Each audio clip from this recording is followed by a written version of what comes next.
All right, you guys, I am super excited for our guest today. We are going to dive into all things ultra running. Um, and we're going to get some, we'll see, fun two truths and a lie. He's been working on these for us. He's got them all nailed down, but we have for you guys Daniel Jones. Thank you so much for joining us, Daniel. Hey everyone, yeah, thanks for inviting me along. Yes. Do you want me to call you Daniel or do you go by Dan or how do I you? honestly I go by a lot of different names in America. I've been called Danny Jones in the Western States Oh, yeah. broadcast, but usually Dan is good. So let's go Dan for this one. We're going with Dan today. I like it. You have a good name where you can do that. I was always so jealous of people who could have like shortened names. With Kyla, I'm just stuck with Kyla. I don't have any nicknames. So you got one of those cool names.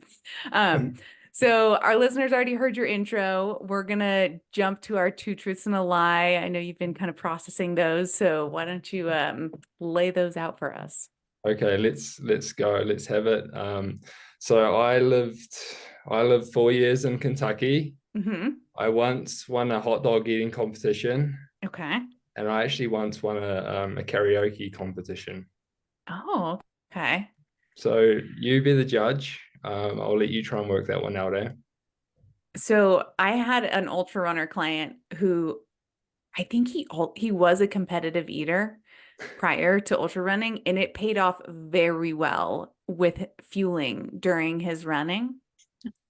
I think you may be a hot dog eating competition winner title under your belt. Maybe. I think I don't that's want to give it away, so I'm trying to yeah, keep a straight yeah. face here. Keep a straight face. Um, Karaoke, I'm not familiar with your singing history, so rapping, I don't know what kind of karaoke we're talking about. Um, I'm gonna say maybe that one is the lie. What do you think, Amanda? I'm gonna go karaoke. I'm sure you have the voice of an angel, but I feel like an ultra runner could be very good at in Yeah. any competition since I feel like it's kind of like that anyway. Yeah, yeah, you gotta fuel the machine. Okay, well, we will save the answer for the listeners at the end of the episode. But first, why don't you take us back a ways and share with us what got you involved in endurance sports, but specifically into running very long distances? Yeah, so I would have to say it was just my background growing up. So I grew up in a town called Whakatane in New Zealand, and it's a town of about 15 or probably 20,000 people these days. So it's a decent sized town for New Zealand. But yeah, we just have everything there. We got the ocean and we got the bush, the forests. And yeah, I grew up basically hunting and fishing with my dad. And actually we went away a lot of times on family camping holidays and just big time into the outdoors. And I think that's what got me hooked on the endurance side of things. And also my family. So my grandparents were marathon runners, which helps. Oh, And wow. my dad was actually a professional adventure racer. So he would travel across the world when I was growing up. And yeah, he would race the long expedition races, so the continuous races, which went on for sometimes up to 6, 7, 8 days, and Wow. we sleep very little. And you basically hike, mountain bike, hike, jog, mountain bike, raft, kayak across the course, whatever that course may be, and navigate from A to B. So yeah, I mean that was a massive influence because from as young as I can remember, he would be going away racing. We'd be watching the dot as he, traversed across these different countries. And sometimes my mum would go with him. We'd stay with my grandparents, and it was awesome growing up. It was like a massive inspiration, I guess. And that's probably from an early age fueled that desire to be competitive and really get into endurance sports. But yeah, we just grew up doing everything: soccer, hunting, cricket, and then really put a focus on that multi-sport and running as I got into my teenage years. So I mean that's the gist of it really, but I guess it was just that massive community influence growing up in that small town and from the family side of things as well. That's great. Were you on track and field or anything like that is it called high school in New Zealand? I don't know. Yeah, high school, secondary school. So Yeah. yeah, that came. I guess I got into my running proper. Like I was always into Harrier, which is a club, like Mm. got a really good club-based system back in New Zealand. So I grew up in the Whakatane Harrier Club from a young age. Would do like a semi-competitive or a socially competitive race every Saturday, and I would usually do soccer in the morning and then head across to Harriers in the afternoon at 1:30. Nice. I remember that, and yeah, it was cool. I mean, I think I actually hated it probably from an early age, but then as that passion kind of grew, I grew to enjoy it, especially in high school, and that's when you started to do a bit more training, all that kind of thing, and then not so much track. I actually never really stepped foot on a synthetic track until I was about 17 or 18. That's when I got actually my first pair of spikes. I just used to run cross country in bare feet, and Wow. even like secondary school racing, it was all in bare feet and cross country until Wow. last year. So it was pretty crazy, but to look back on, but that was just normal for me at the time. And then yeah, it was guess in high school where I was also into multisport, the mountain biking, the kayaking side of things, trying to follow in my dad's footsteps. And I really had to make a decision. And that's when I basically said, well, I would love to, I don't really know what I want to do yet, but I'd love to go to university. And it just so happened, I was like, oh, if I can get to the States on a scholarship, that'd be awesome. So I really put in a bit of hard work in the last couple of years of high school and managed to get nothing flash, but like 6th place in our national secondary school cross country championships. And luckily that kind of just got my foot in the door to talk to a coach in the United States. And yeah, it went on from there. So I'm almost giving my two truth and a lie away. I was gonna say, I'm waiting. I'm like, did he end up in Kentucky? I could have, but I don't know. Did I? Yeah. That's really interesting. The barefoot piece with was everybody else barefoot as well when you were racing? Definitely not. Okay. But growing up in Whakatane, we used to like run along the roads in bare feet. Yeah. Like when we're from like 5 to 8, 9, and then I think I got my first pair of running shoes probably at like 7 or 8. But I'd rather be running on the, even on the footpaths and bare feet. It didn't really bother us. Yeah. Bother me at that age because your feet are tough. You just spend all day out, outside, and yeah, not really worrying about what kind of thing you're stepping on. No, that's amazing. but then some of the high schools that actually had proper track teams and cross country teams, they probably had some spikes. But yeah, it makes me wonder, obviously the whole barefoot like revolution with running and the barefoot shoes, that kind of stuff. What is your history of like ankle and calf injuries been like? Has there been any? Oh yeah, like okay. Obviously, as I think your body adapts to what you're doing, right? So as soon as I got into shoes and I no longer went running in bare feet, really. Yeah. Track, we didn't have a synthetic track, we only had a grass track. So that just meant it was pretty easy just running in bare feet for athletics in Whakatane. But as soon as I got a proper pair of shoes, I wasn't running on the roads in bare feet anymore. Yeah. And so I think is when you lose that kind of stimulus, you're getting a bit weaker in that sense. But I got some injuries like Achilles, but it's tendonitis and stuff like that. Only later on in my university days, to be honest. Yeah. Wow. Yeah. And what was out of university, out of like high school, what was the first race you signed up for? After university, do you mean? Yeah. I was sick of running. I was actually fairly burnt out after university. I was quite glad to see the end of it, but I had a great time there. So definitely no regrets. It was just like, oh, I wonder what I can do now. I was like pretty focused on maybe just getting an office job and starting a career. But then I also wanted to do, again, I thought, I'll do some multi-sport racing, that adventure type racing, because I did enjoy getting onto the mountain bike, the road bike, even jumping in the kayak, which was my weakest multi-sport discipline. But I got to actually race around in China. And I think that was my first race. I literally actually got off the plane from the States and I had about 2 weeks of training before I had to go and race in China. I was fit already because I'd been running and I actually had a bike over in the States. But I actually got back to New Zealand. My dad picked me up, and in this China race, we had a 20-kilometer rollerblade. So I've never been on rollerblades before. He picked me up from the airport, right?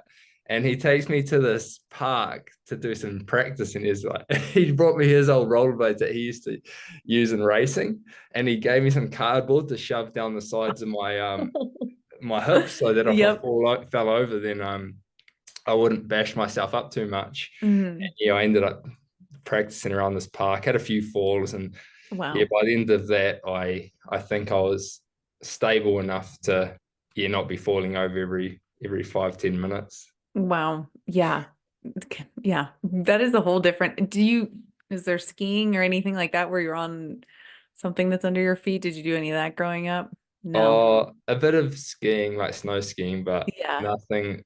Like, I probably hadn't done it for about 4 or 5 years. Yeah. Rollerblading and ice skating too. I mean, goodness, I think I'm like scarred from a childhood like birthday party too. I like came home and I think my like whole butt was black and blue. Like I had fallen so many times. Um, so yeah, I won't be doing that anytime soon either. That's crazy to throw like rollerblading into a multi-sport. That'll throw a lot of people for a loop, I imagine. Yeah, and believe me, I'm not a fan of the sport of rollerblading. I just put up with it and then Yeah. try to focus on my strengths throughout that race. But Yeah. as you Goodness. say, it's interesting. Definitely the Europeans seem to go a lot better than us Kiwis on that side of things. That's funny. But now primarily ultra running is your key focus, right? Yeah, after I gave the multisport a good crack and even tried to give an office job a good go for about 2.5 years, I decided I wanted to focus on marathon running. And I had a couple decent times in the marathon, and I wanted to represent New Zealand, but then COVID came along, and I actually ended up getting stuck in Kenya for about 4 or 5 months Oh, wow. because I was over there doing some altitude training, ready to then go on to a race in Europe. And yeah, I Wow. just ended up getting stuck there for a while, and then COVID happened, and yeah, there was no international racing, which just led to me training pretty hard. And yeah, I just ended up making the decision that I thought, well, I've given this a good go now, the marathon side of things. I got some pretty good inspiration from watching YouTube videos of Western States. I was like, I'd love to give that race a go. That Mm. is my next big goal, to try and get to there. And that, I think that's basically how it planted the seed to try and make it to Western States. And then yeah, this whole ultra running career is taking off now. Amazing. And so what was that kind of like timeline? It was post COVID, it sounds like, to today, 2024.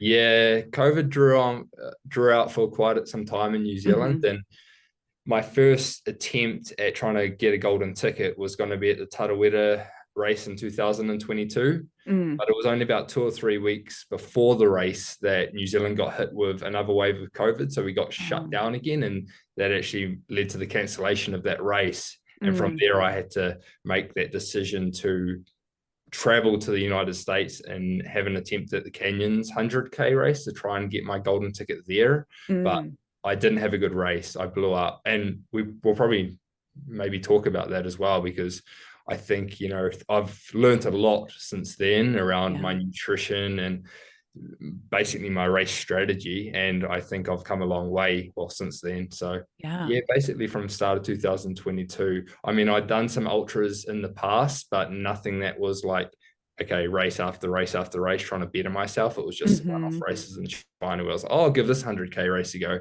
It seems pretty crazy. And yeah, they were. Yeah.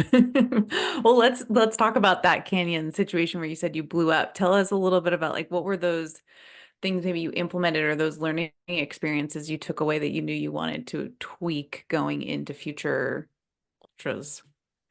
Yeah, so I think the first thing, and it isn't nutrition related, is that I went over to the States pretty confident in my ability to try and get a golden ticket. And I thought, oh, I've got to get top three here to get the golden ticket, because that year Wow. they had three up for grabs. And I went into it and I my return ticket to New Zealand was actually after Western States.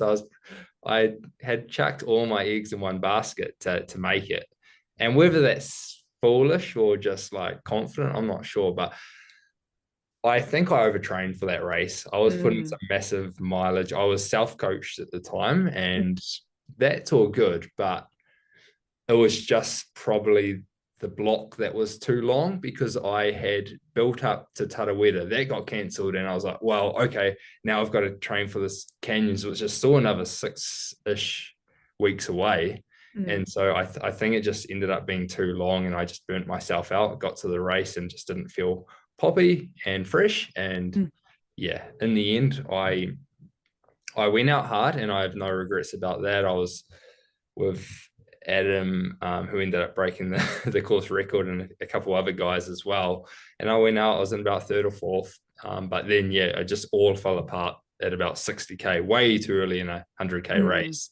Wow. And I look back and I think I just didn't have the same structure around my race strategy, like keeping in the moment. And with that, I've really focused these days on just like making sure that I check in with myself every 30 minutes, because not only is that making sure that my effort is at a sustainable level to get me to the end, but it's also thinking about when I last ate, when I last drank, what I've got on me at the time. Do I need to refill at the next aid station? And so that has been a massive part, I think, of my consistency and putting together decent results since then, because I haven't really had, I've always prided myself in having consistent results, and that was just a bit of a blip in my career. Yeah. With the 30-minute check-ins, is that an alarm that goes off on your watch, or how do you?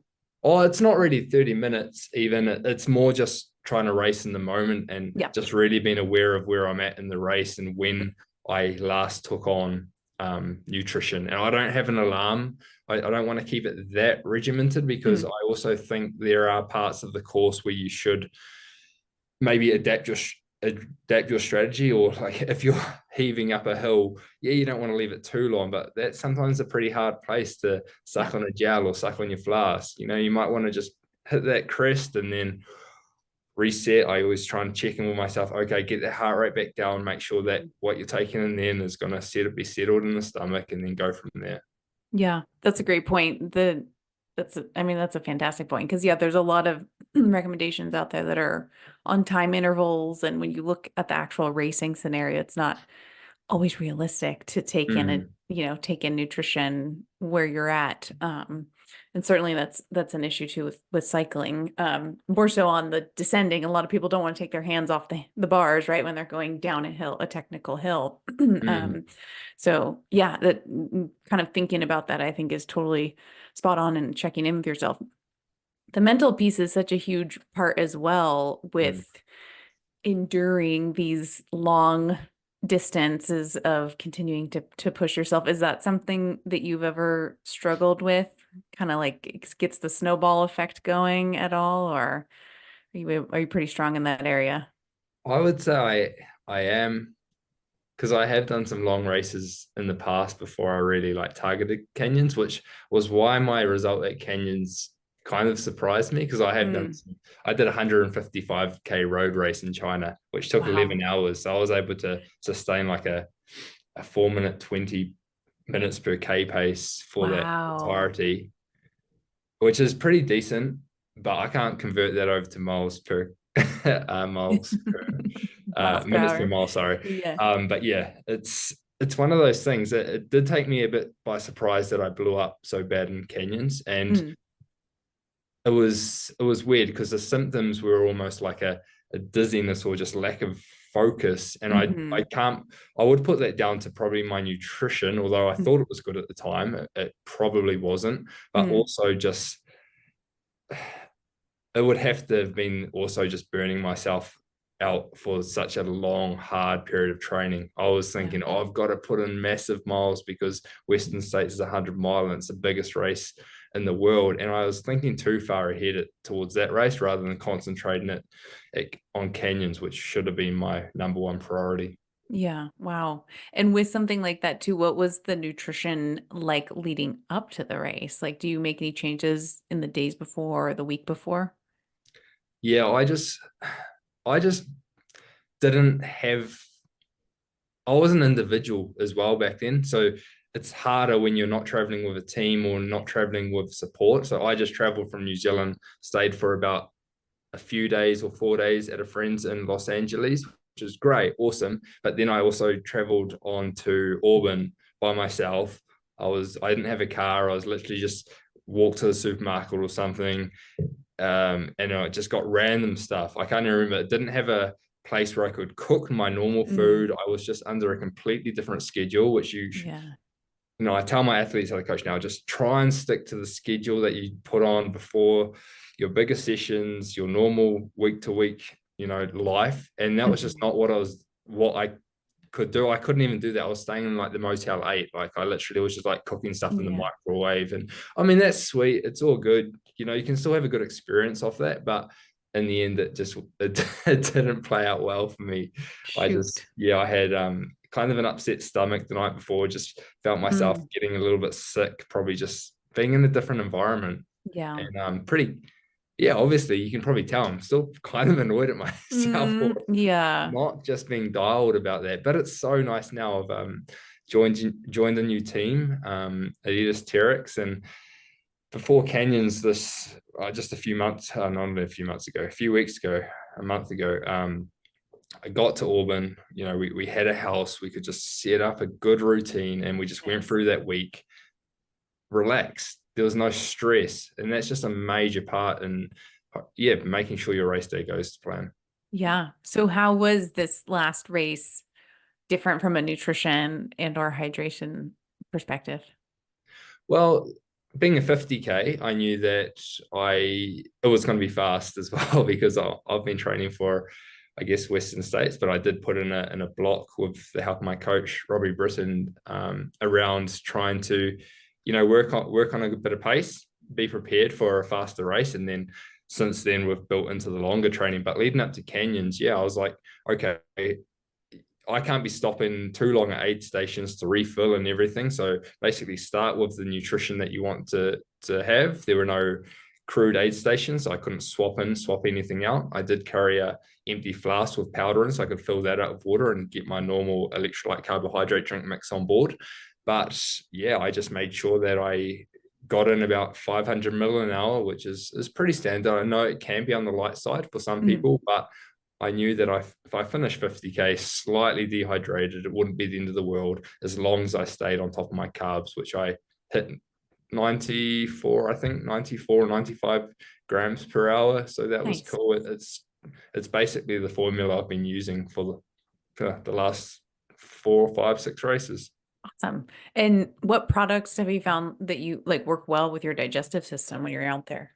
Well, I'm with Precision Fuel and Oh, Hydration. nice. Yeah. Okay. So they've been absolutely awesome. They Hmm. provided me assistance and actually like dialing in a race plan and then checking in afterwards to make sure it went to plan. So that's been Great. really good. And I've just found sticking to things that are simple. So I don't even. I used to think I have to have a bar and stuff. I'm going to get hungry in 100K or Mm, 100 miler might be interesting. This will be my first time on that, but I'll have alternatives in place if I need to grab anything. But yeah. no, for a 50K, 100K, I haven't felt hungry at all. I've just gone off the precision fuel carbohydrate electrolyte mix for my drinks. Mm-hmm. Basically, just solely going by that. I hardly ever just drink water unless I'm just running for an aid station I need to fill up. And then the gels, the 30-gram carb gels, caffeinated or non-caffeinated, depending on the time of the race. And then I'll Yeah. also just started implementing the flow gel as well, which is just a slightly more liquid, easy digestible form of the normal gel. Nice. And Yeah. for our listeners, how long did the 50K take you from like a fueling perspective, thinking about how long you were out there for? Yeah. So it took 4 hours. No, 3 hours. 4 hours. No, 3 hours and 20 minutes. 28 minutes. Yeah. Wow, that's great. Yeah, that's solid. So then thinking about a 100 miler, I Mm. totally get what you're saying too, because I do get a lot of clients where it's like they fear the like potential of flavor fatigue, or is this product going to taste like syrupy when it gets warm, or those kind of things. What are you thinking for 100 miler? Like you said, you might have you'd stick with the game plan from like the Yeah. products you have, but potentially have some. They have a lot of aid station stuff too, right? That you can grab from, like chips and pickles and those kind of Yeah, things. I honestly can't see myself doing that because Yeah, the precision products are very like neutral in flavor. yeah, That's why I think they've been great so far at not I don't get flavor fatigue. So I nice, also did the Tarawera 100K race solely on that same kind of nutrition plan, and that awesome. was 7 hours and 45 minutes. And Wow. so I know that the 100 mile is going to be longer, Yeah. obviously, but I feel pretty confident in the fact that I've gotten through that and just been absolutely fine on their product. As I said, they've got chews and stuff as well, which I'll Yeah. have placed with my crew in case I feel like I need to swap in some things. And Hmm. as you said, if things come down to it and you're like craving something salty, most of the aid stations are well stocked. Plus, my crew will have, what will they have? In the past, I've gone like a Snicker bar. Oh yeah. That can be quite useful just to break it up sometimes. Hmm.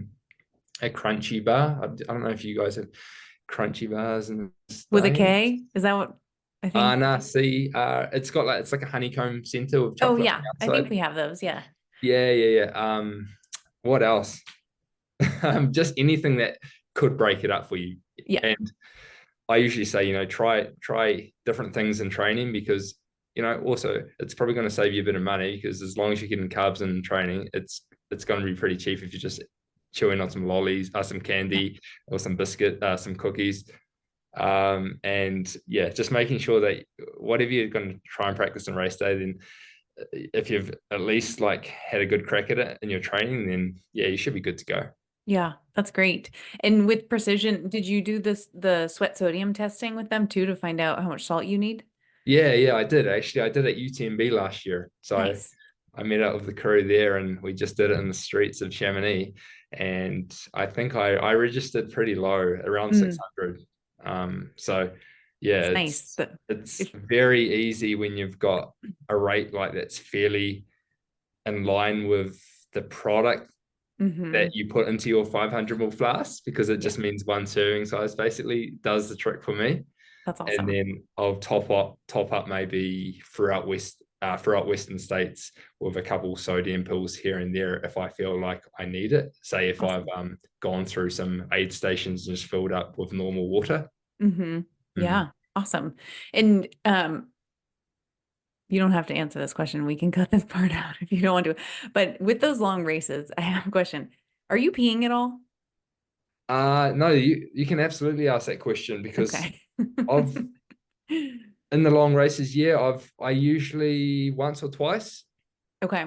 Yeah. So, I mean, that's something I always like some of my clients wonder about as well, right? Is like how often should someone be peeing? And, depending on how long they're out there. But if you're out there for 7 hours, you might pee twice, you're saying, potentially. Or yeah, probably yeah, once or twice. It really depends if I'm almost feeling like I need to go when I get started. Sometimes it's like, oh, Right. I've probably hydrated pretty well the That's good. previous day. I do try and preload with some electrolytes the previous Yeah. day, and then I do sip on I drink about 500 mil of a carbohydrate electrolyte drink, the precision one, with breakfast up until about an hour before race start, just for that extra Yeah. electrolyte and then carb load just before. Um, yeah, Great. it's a hard one, right? Because you don't want to be peeing all the time, Right. but you almost get when you get some experience and you should get to the finish of a race and you should be able to tell if you're dehydrated, if your pee is like bright or like dark yellow, a darker Yeah. color, and you're like, oh, I probably underdid it there. But I've gotten to the end of my races for the last couple of years, and I feel like I've done a pretty good job in the hydration sense. And Nice. it is what it is. Most Yeah. people need to stop once or twice, and it's probably easier for guys. Let's be real. You can almost just do it like on an uphill, walking along. But Yeah, That's amazing. it's one of That's those things. incredible. It's not incredible. It's just yeah. It's just what you're prepared to do, I suppose. Yeah, that's In true. the rain, That's it probably true. doesn't matter. Yeah. Oh man. And so no, have you ever struggled with any like muscle cramping or anything like that while you're out there? I don't really get muscle cramping too bad. You're always there may be times when you're aware of it. I've been aware Mhm. of it. Sorry, some people get cramping quite bad, so Mm. I don't want to like just shrug that one off because it is annoying if you're a person that cramps quite a bit. Mhm. But yeah, I don't know whether the jury's out on whether cramping is from not getting enough electrolytes, hydration, or if it's Right. untrained muscle or just something that you're more susceptible to as a person. Yeah. From my understanding, the science is we don't know the answer. Pretty It much. could be a lot of contributing factors, like all the things you just mentioned. So, but it's not always, it's hard to nail down exactly what it was, Mm, right? In most cases, but the fact that you don't get them often says something. So, yeah. something's right, whether it's the training volume and the muscle tissues adaptation or the hydration, all that stuff. And then, so what is your appetite like post a race like that? So a lot of times clients are just like maybe so sick of all the like carbs or sweet stuff or just have no appetite at all. What is your typical like post race look like in those few hours post race?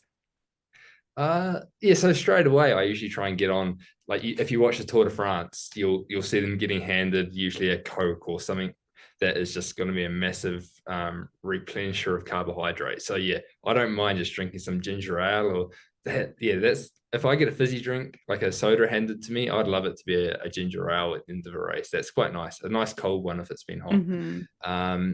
In terms of eating, I I love sweet stuff, but I also like I'd eat ice cream or anything like that, or just good food, pizza, Yeah. or I try and when I'm doing I'm in training, I definitely am trying to get in the right stuff like carbohydrate and protein as Mm-hmm. soon as I finish my harder sessions.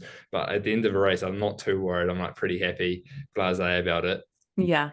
So I just get on whatever I can. But I actually get this weird sensation, and I'm not sure if you've heard about it, but like if I try and go and eat like a normal meal, it almost feels like my mouth is quite puffy and like quite sore on the top of my mouth sometimes, Huh. which I actually have never actually told anyone, but it's just like it just happens after a massive effort like that. And I'm Yeah. not sure what that is, but Interesting. it just means I have to slow down my eating until, Yeah. but I'll still try because I love it. Feels like a massive reward after a big race. Yeah. It's like eat as much as you can. It's so Yeah. fun. Are Uh, your like lips swollen at all or just nah, kind of it's more no? like the roof of my mouth just feels a bit achy or sore. Mm. Hmm. Yeah, interesting. I wonder if that's like how you're holding your tongue in your Mm. mouth while you're running, maybe, or the swallow. I don't know.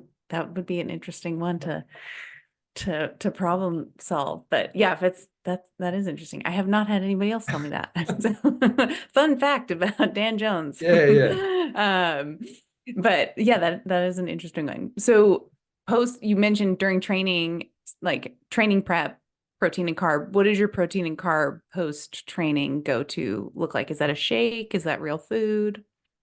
Yeah, so this may sound weird to some people, but I make a shake, and Mhm. it's pretty simple. It's just like banana, maybe almond milk or normal milk, whatever's in the fridge, and then protein powder, maybe some peanut butter in there if there's some handy, and then I'll mix that up and then chuck some cereal in there as well. I just love cereal, and it Yeah. just tastes pretty good, and it's a nice texture for me. So I know it's not for everyone, but yeah, it tastes. I don't know. I highly recommend it. It's a good way to get a Yeah. few more carbs in if you're chucking some cereal Are and you blending it in there? Or are you like topping it like an acai bowl with like granola on top, kind of? yeah, it's almost like that, but just Yeah. mixing it all through and usually Yeah. just still in the blender shaker thing. So it's not as fancy as that. That's awesome. The cereal is a fantastic carb source. Is there a certain brand you like from a cereal or is it? Oh, and I couldn't name a brand here in the States. It's like there's so Yeah. many different options. I'm like, Hayden's like to me, bro, you just love your cereal because I've got like 4 or 5 different boxes lined up in his pantry, and he's like, "What the heck are you doing, bro?" But it's fun trying different stuff, right? So you get to the cereal aisle in the supermarket, and I'm like, "Oh, that one looks good today," so I ended up getting that one.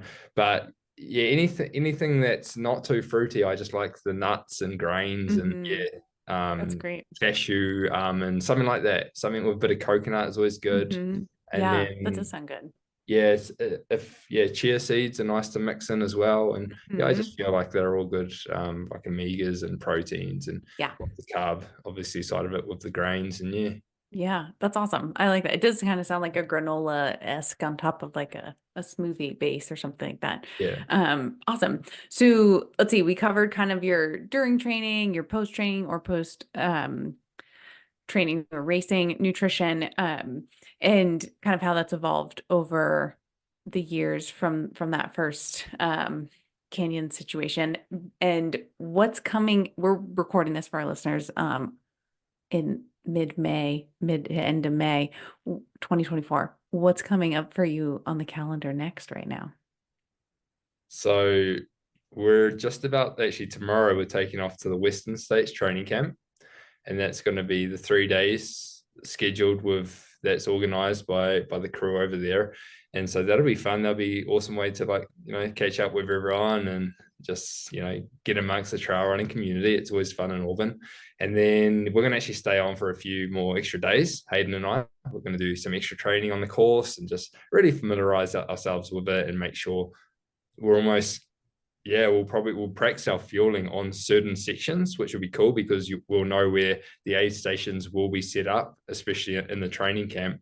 But again, that's where they're going to be placed on race day as well. So that'll be really nice to just be like, oh, okay, I'm probably going to grab a flask of gel here and I have my handheld and all that kind of stuff. And yeah, obviously that's in the lead up to Western States, the race at the end of June. And post that race, a little bit of downtime just to get the body recovered. And then I'm heading over to Michelle, my partner's coming over actually in a week or so to the States, and she's going to help crew me, and my parents are coming over again. I don't know how I tricked them into coming back again. It sounded like they were almost put off last time, but not from me, I don't think. But it's a hectic job being support crew in this race. You're driving around trying to keep up with the athletes, hauling ice and for the cooling situations. But then they're coming back again, and then Michelle and I will be heading off to Europe for preparation for UTMB. Nice, awesome. That's exciting. So you mentioned ice, and the Western States can get pretty toasty. It has in years past. How do you like plan for potential cooling? Do you have any specific gear you like to wear, or are you timing aid stations like you're saying ice or ice socks or cold beverages? Like how are you keeping your core temperature down? Yeah, a lot of it is a massive mix of what you just said, to be honest. And last year was interesting because I went in again, didn't have I had a support team around me, but not like an they were very, very organized. Michelle, my parents, and some other awesome helpers, my paces. But yeah, it'll be cool with the adidas TERREX team because they're going to have some coolers, and it's going to be a lot more, I guess, not haphazard, but we're just going to have things a little bit more at our disposal, I would like to think. So we will have those ice bandanas, which we had last year, but just having everything where we know it's going to be set up beforehand and know exactly how it's going to be, that is really key. And what else? Having the drinks, as you said, just cooled down, maybe like ice cubes put in them, and having that at a set temperature so that it's ready to go when we come through aid stations. That's key. And then just our kit, just making sure last year I actually didn't even wear a hat. It was pretty funny. I was running through aid stations and some people were like yelling at me, do you want my hat? I'm like, I saw this guy like 3 times at different aid stations, and every time he asked me, are you sure you don't want my hat? I'm like, oh, nah, that's really nice of you, but I don't think I need a hat. And maybe I should have worn a hat, but I just didn't think I needed to. And it's probably would help just taking the sun off my face, and maybe I there are special caps where you can put some ice in. So Mm, yeah, there's going to be different options this year that will just could make the difference, and that's what I'm right. pretty excited about. Yeah. Yeah, it is interesting. I mean, yeah, it's that kind of like give and take of like your head is an area where a lot of heat is being offed, right? So are Mm, you, yeah, can you find a hat that gives you enough airflow, or yeah, like you're saying, can put ice in or keep it cool? And then yeah, keep that sun off your face, and yeah, yeah, yeah. it's a tricky balance. That's It cool. is, it is. And so that's why I just rolled with no hat last year. But I think that there are going to be possibilities to wear a hat and actually keep the head cool. So I'll Yeah. do everything I can and try everything out beforehand for sure. Yeah, yeah. It's interesting. We're even starting to see like in the cycling community, people aren't Mm, wearing gloves when they bike yeah. because your hands off so much heat, which seems crazy if you crash because like your hands are like going down on the road. But I guess it's for some of them it's worth it from a cooling lens. So it's yeah, it's very interesting, all that the research coming out in that area. Um, so I do know that you are also a coach yourself, correct? Correct, correct. Do you want to tell us a little bit about your coaching platform, and also if you are you taking on any new clients, and where can people find that information? Yeah, so I mean, I'll give you a bit of background, but when I left university, I applied for the graduate program at Mm, PwC, mm, PricewaterhouseCoopers, and I was in that job for about 2.5 years, where it was good. It was like I've actually got some like lifelong friends from that job, and it was interesting times. I was like living a, I guess, corporate lifestyle, also trying to crack it as a marathon runner, going out on Friday nights and having good times. But yeah, in the end, I was like, oh, I can't really achieve what I want to achieve in sport while trying to crack out these long hours and also like distractions, I suppose, in terms of yeah. going out. But I made that choice to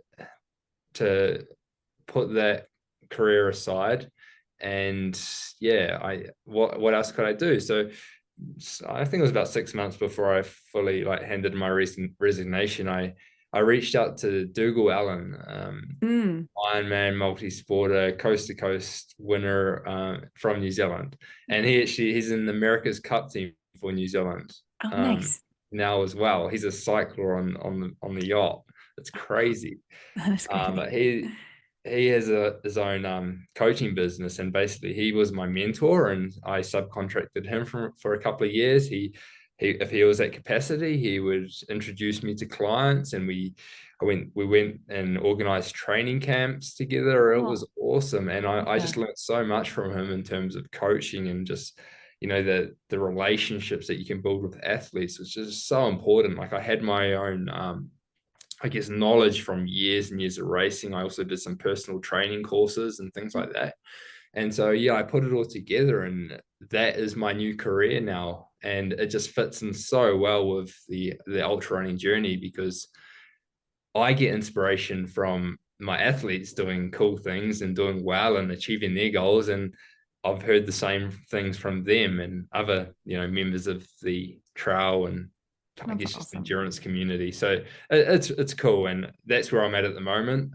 I'm able to really juggle that that coaching job and my ultra running job. And I actually had another office job, because when COVID hit, there wasn't a heck of a lot of races going on. I didn't have Mhm. that many clients. I was actually doing a job, a 20-hour per week job at Sharesies, an investment online a wealth Oh, wow. platform in New Zealand. So yeah, it's been really good. I've just like only about a month ago handed in that resignation after about 3 years. So now I'm Wow. just really getting a lot of time to find that balance. And I was just taking on a few more athletes just now as I had a bit more time. But yeah, I'm in a great place right now. Yeah, it's awesome. And in New Zealand as well, such an we've just got that big outdoor base. So Yeah. we've got multi-sporters, we've got endurance athletes through cycling, through running, and yeah, it's great. We've got a great industry going. Awesome. That's great. Being in New Zealand, are you familiar with Dr. Stacy Sims at all? I know Yeah, she's at absolutely. Wycott. Yeah.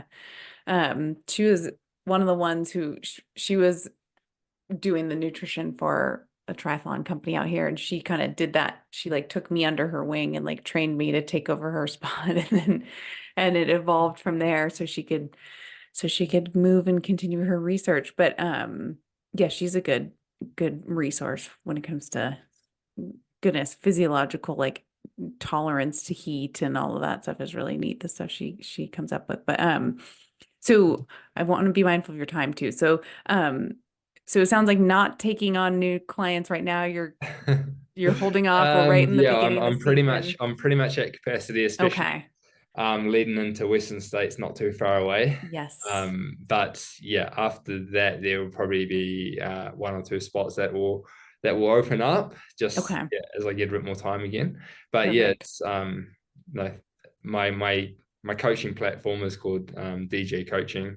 I do have I think I've got a link on my Instagram, which is should I mention my handle now? I think we're going to Yeah, go ahead and mention yeah, your handle, and we'll it's link all of these too in the show notes. okay, cool. Well, Yeah. my handle is at daniel.c.jones, and it's Daniel Jones is quite a generic name. So the daniel.c.jones is well, I was surprised it wasn't taken, but hey, it was there.